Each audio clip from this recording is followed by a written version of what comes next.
кызматтарга, министрликтерге жана ушундай бир кирешелүү тармактарга должностторго койгондо акча менен коюп калган экен да. Көнүп алган 30 жылдан бери ошол өзүнүн ар бир должносттун ставкасы бар да. Ошону менен коюп көнүп калышкан.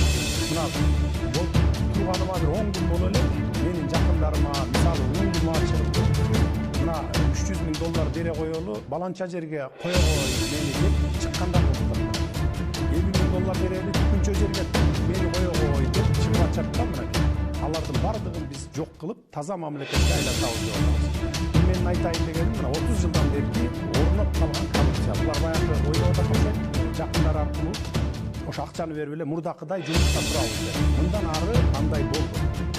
Türkiye'nin Bordo'da Şahane Komisyası'nın müçelerin İçki İşleri Ministerliğine çakırıp alıp OŞK'nın azıcık geldi direkt karşı var meniki bul da meniki zamana da karışıyor.